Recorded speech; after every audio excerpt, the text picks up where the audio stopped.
네, 오늘 제목은 사망에서 생명으로라는 제목으로 누가복음 7장 1절에서 17절 말씀을 가지고 함께 나눠보도록 하겠습니다. 엊그제가 송년인 것 같았는데 벌써 25년도 3월에 접어들었습니다.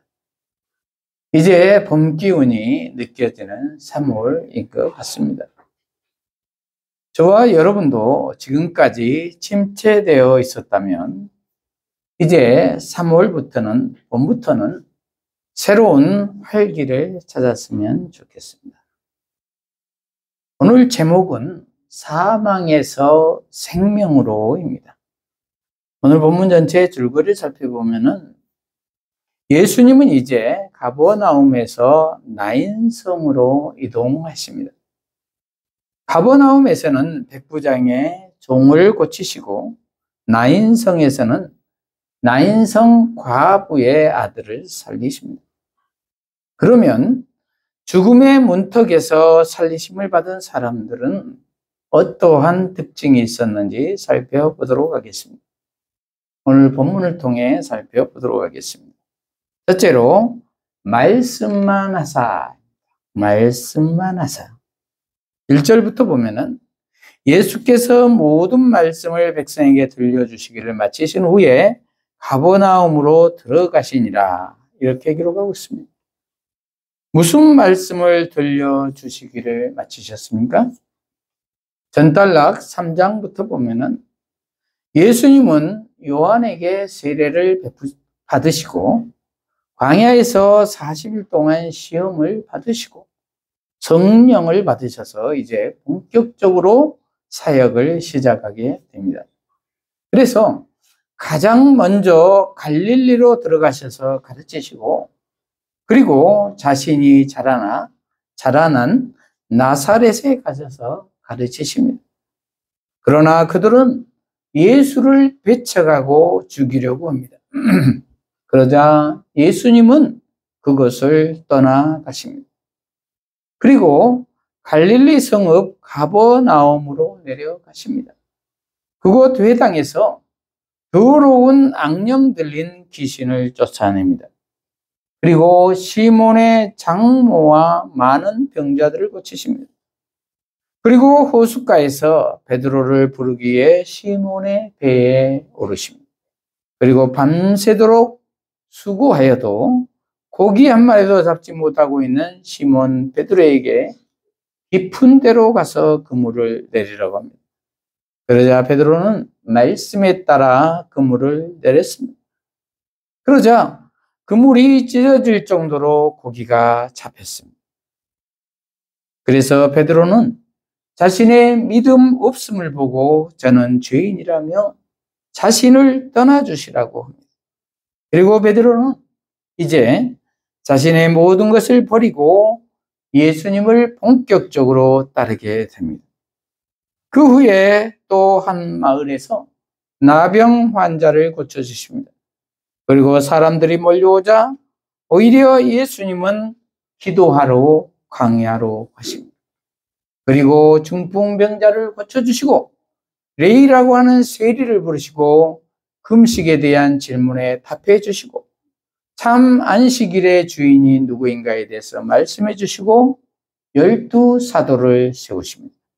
그리고 해안 지역에서 많은 사람을 치료해 주시며 제자들에게 복과 화에 대해 말씀해 주시고 원수를 사랑하라고 말씀하시며 판단에 대한 교훈과 나무와 그 열매에 대한 비유와 집 짓는 자의 비유에 대해 말씀해 주십니다. 그러면서 반석 위에 집을 지은 자가 복되다라고 말씀하십니다.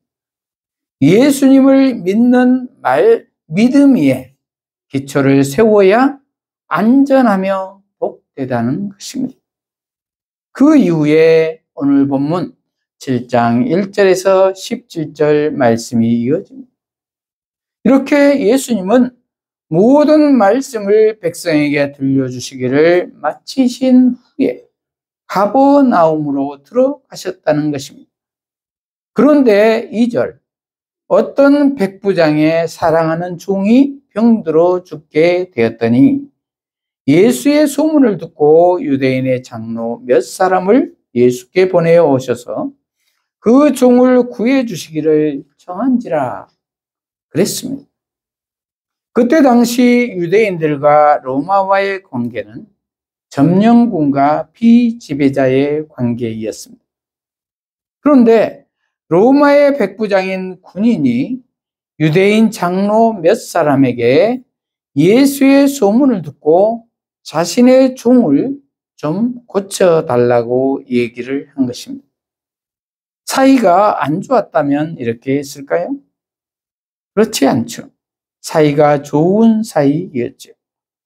그래서 부탁을 한 것입니다. 백부장의 인격이 좋았다라는 배경이 깔려 있는 것이죠. 자신의 종을 위해 이렇게 피지배자들인 유대인에게 부탁할 정도니 말입니다.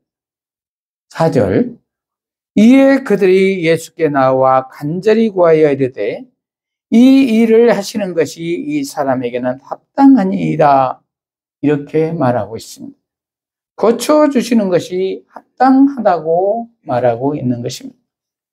얼마나 백부장을 신뢰했으면 이렇게 부탁하겠습니까? 그러면서 5절, 그가 우리 민족을 사랑하고 또한 우리를 위하여 회당을 지었나이다 하니, 이렇게 기록하고 있습니다. 유대인들에게 회당까지 지어 주었다는 것입니다. 그러니 유대의 장로들이 당연히 좋은 감정을 갖고 있지 않겠습니까? 그러자 6절, 예수께서 함께 가실새 이에 그 집이 멀지 아니하여 백부장이 벗들을 보내어 이르되 주여 수고하지 마옵소서, 내 집에 들어오심을 나는 감당하지 못하겠나이다. 그러므로 내가 주께 나아가기도 감당하지 못할 줄을 알았나이다. 말씀만 하사 내 하인을 낫게 하소서, 이렇게 기록하고 있습니다.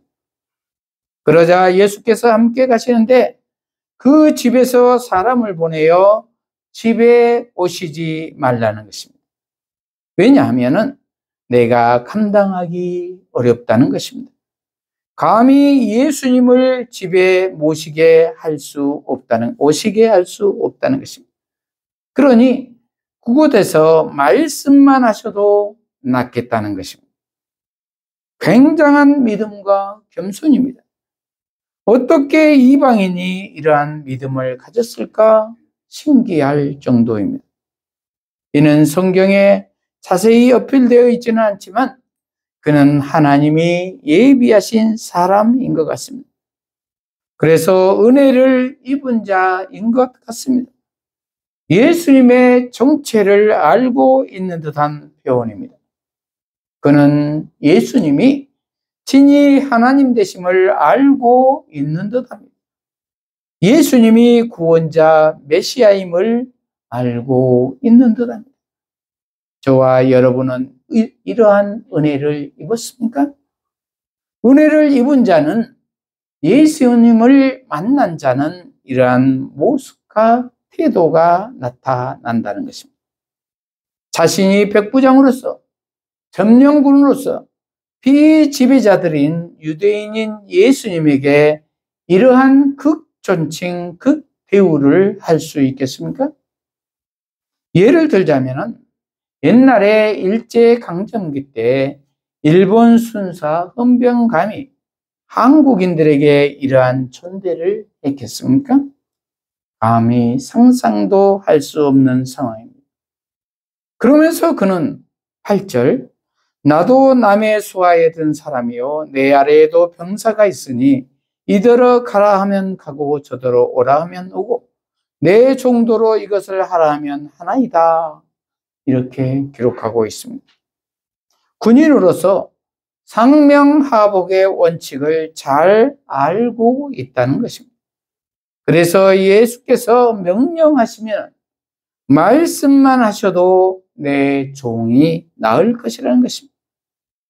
굉장히 큰 믿음입니다. 그래서 9절, 예수께서 들으시고 그를 놀랍게 여겨 돌이키사 따르는 무리에게 이르시되 내가 너희에게 이르노니 이스라엘 중에서도 이만한 믿음을 만나보지 못하였노라 하시더라. 이렇게 기록하고 있습니다. 예수님도 놀라신 것입니다. 이방인이 이러한 믿음이 있었다니. 이스라엘 중에서도 이만한 믿음을 본 적이 없었다라는 것입니다. 이렇듯 구원은 누구에게나 열려 있다는 것입니다. 그러므로 마음의 중심이 중요하다는 것입니다. 표면적 유대인이 아니라는 것입니다. 내면적 유대인이 참 유대인이라는 것입니다. 그래서 사도 바울은 로마서 2장 28절과 29절에 무릇 표면적 유대인이 아니요 표면적 육신의 할례가 아니니라. 오직 이면적 유대인이며 할례는 마음에 할지니 영에 있고 율법 조문에 있지 아니한 것이라. 그 칭찬이 사람에게서가 아니요 다만 하나님에게서니라. 이렇게 말씀하고 있습니다. 그렇습니다. 이렇듯 믿음은 누구에게나 열려 있습니다. 그리고 위선적인 믿음이 아니라 마음의 중심에 믿음이 있는 것을 예수님은 칭찬하신다는 것입니다. 저와 여러분은 이러한 믿음이 있으십니까? 말씀만 하십시오. 그러면 제 모든 문제가 해결될 것입니다. 이러한 믿음이 있으십니까? 성경 말씀에 그렇게 기록되어 있으면 그렇게 되리라고 믿습니까?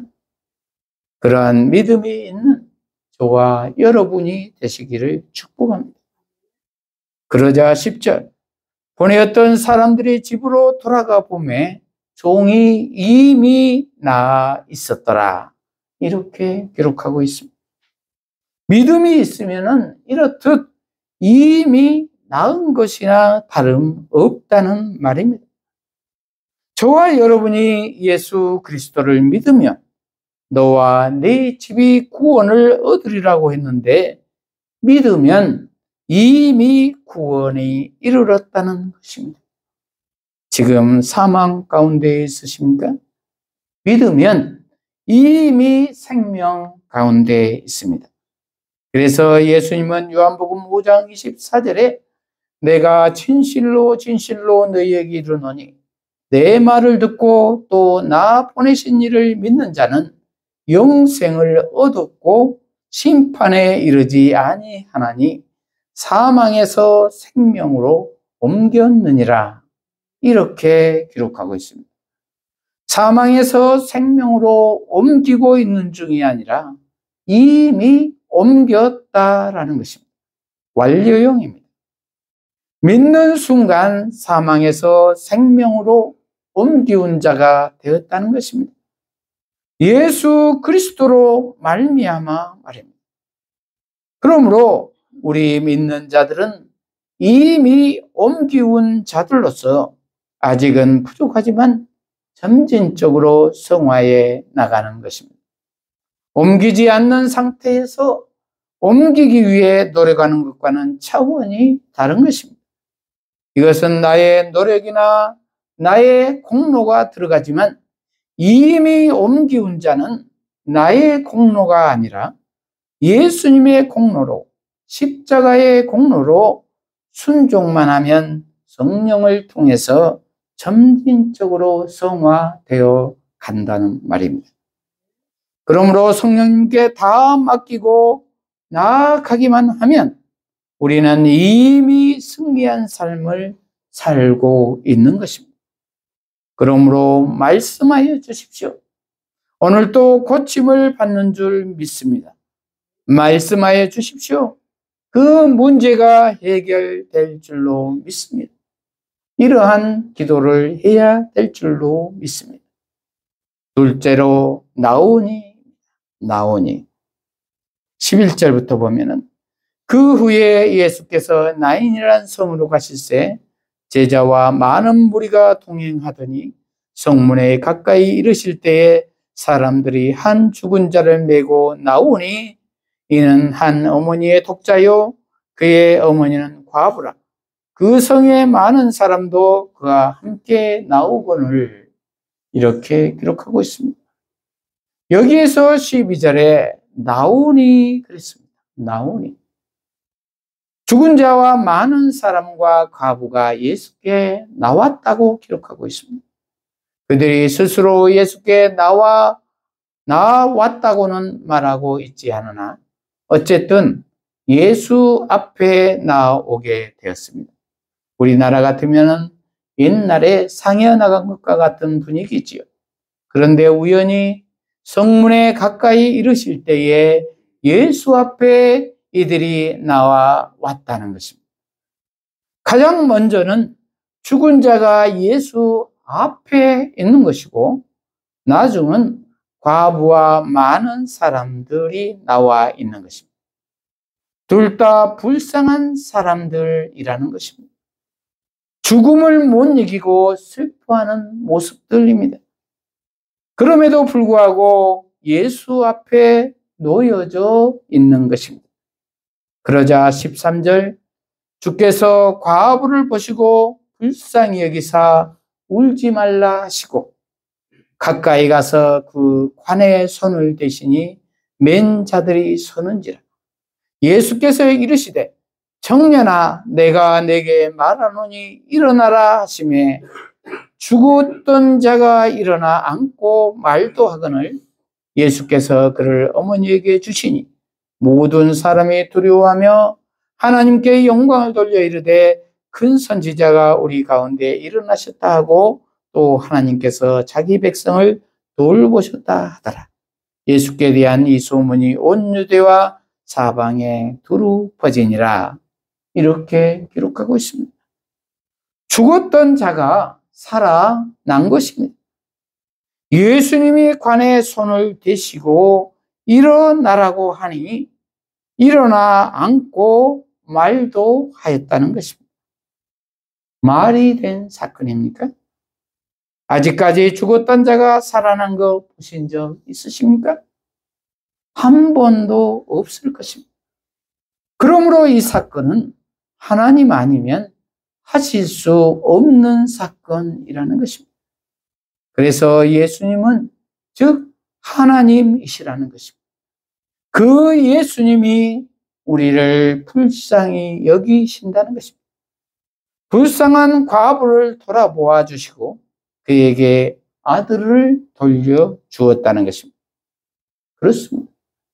예수님은 이렇듯 우리의 형편과 처지를 다 알고 계신다는 것입니다. 그리고 불쌍히 여기시고 문제를 해결해 주신다는 것입니다. 그 문제가 비록 죽음의 문제일지라도 하나님이 하시면 하신다는 것입니다. 우리는 그 믿음을 가져야 될 줄로 믿습니다. 사망에서 생명으로 이미 옮기신 분이십니다. 그러므로 우리 모두는 예수 그리스도를 믿으면 이미 죽음에서 생명으로 옮기운 자들입니다. 그러려면 나인성 과부의 아들처럼 과부처럼 그 성의 사람들처럼 예수님께 가까이 있어야 할 줄로 믿습니다. 그러할 때 그 은혜를 입을 수가 있기 때문입니다. 그것은 내가 날마다 성경과 가까이 하는 것입니다. 그래서 날마다 기도하며 예수 안에 있어야 하는 것입니다. 그러할 때 예수님의 은혜를 덧입을 수 있을 것입니다. 저와 여러분은 예수님께 가까이 나와 있으십니까? 성경과 가까이 있으십니까? 기도하십니까? 믿는 사람들과 가까이 있으십니까? 늘 예수님의 은혜의 범주 안에 있으시는 저와 여러분이 되시기를 바랍니다. 말씀을 마무리합니다. 저와 여러분은 사망에서 생명으로 옮기운 자입니다. 그러려면 첫째로 말씀만 하셔도 그렇게 될 줄로 믿습니다. 라는 백부장의 믿음이 있어야 합니다. 그러기 위해서는 겸손해야 합니다. 둘째로 예수께 나와야 합니다. 예수의 은혜의 범주에 있어야 된다는 말입니다. 그것은 성경 말씀 안에 늘 거해야 한다는 말입니다. 예수 안에 늘 거해야 한다는 말입니다. 이러한 우리 모두가 되어서 사망에서 생명으로 이미 옮기운 자 되는 삶을 사는 저와 여러분이 되시기를 축복합니다. 기도하십시다. 하나님 아버지, 오늘 사망에서 생명으로라는 제목의 말씀으로 깨닫게 하시니 감사합니다. 우리 모두가 말씀만 하셔도 그렇게 될 줄로 믿습니다라는 백부장의 믿음을 갖게 하시고 항상 말씀 안에 거하여서 예수 안에 거하여서 예수님의 은혜의 범주에 늘 있게 하셔서 긍휼히 여기심을 받는 우리 모두가 되게 하여 주시옵소서. 예수님 이름으로 기도합니다. 아멘.